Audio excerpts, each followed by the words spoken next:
On June 5th, 2013, The Guardian released an article that exposed the NSA and how they had been allegedly collecting Verizon phone records without warrants.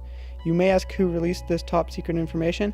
Well, it was none other than this guy. My name's Ed Snowden. I'm 29 years old. I work for Booz Allen Hamilton as an infrastructure analyst for NSA. Snowden worked for the NSA for 4 years before his guilt led him to collect and release information that exposed the NSA for secretly surveying the public.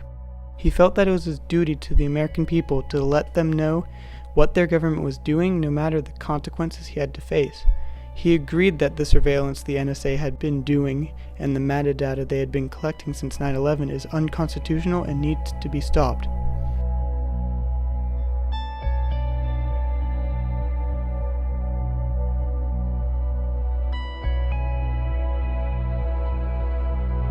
Before we explain what metadata is and how the NSA has been collecting it, we need to explain their history and how we got to this point of secrecy in our government. The NSA was created on November 4th, 1952 by President Truman in a classified memorandum that was 17 pages long, so from the beginning it was shrouded in secrecy. The NSA involved itself in many important happenings from 1952 until 2001. They were involved in the Vietnam War, Watergate, and various terror attacks before it became the NSA we know today. Then everything changed. After 9/11, the Patriot Act was created by the Bush administration, which gave the NSA free rein over any information from the American public they wanted without a warrant. They were allowed to access phone records and mine metadata from every phone, computer, tablet in America. Metadata is information on information, basically. If you call your mom, the NSA will know that, but not the contents of the call. The NSA uses this as a kind of excuse for collecting our data because it isn't the contents of our communications, it isn't exactly invading our privacy, but the thing is, it is. Another thing they seem to ignore is the fact that what they are doing is completely unconstitutional. The Fourth Amendment clearly states that a warrant must be issued to go through a person's possessions, and the NSA completely bypassed that. Just because they are a government agency shouldn't give them the right to be above the law.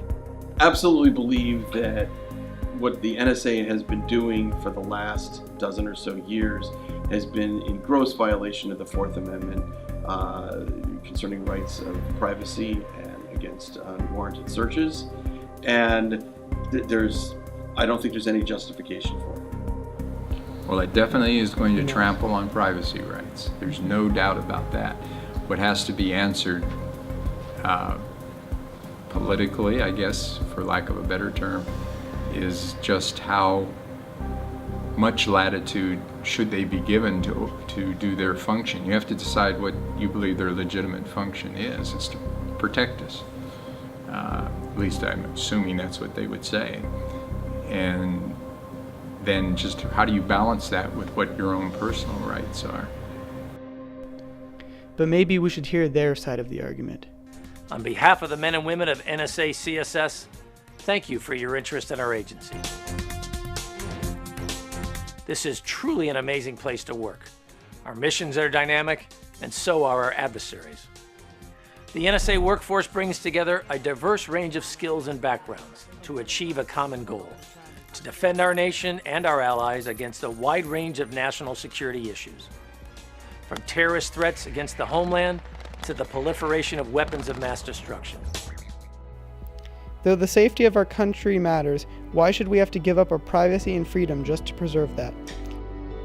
Well, I'm of a mind that the government should not be surveilling every American citizen. That until there is a warrant or significant evidence that somebody is potentially betraying our nation in some way, until that point, they should not be gathering information on anyone. And that means that, the remaining 300 million of us should be left alone until there's some reason for them to be keeping an eye on what we're doing.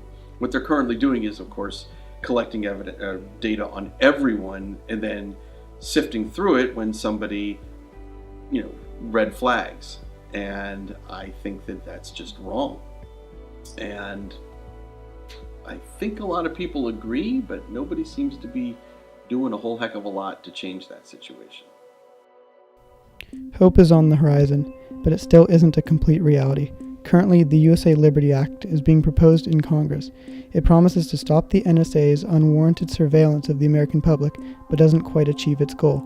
If anything, the bill would backtrack any progression of stopping the NSA by giving them an excuse in place of a warrant. If they want information on any American citizen, they can say they need to look into them to obtain foreign intelligence and still have the same easy access they did before. The unconstitutional surveillance of the American population needs to be stopped. Finally, the government is attempting to end it, but it still needs work. It's a beginning to an end of something that shouldn't have been allowed to happen in the first place.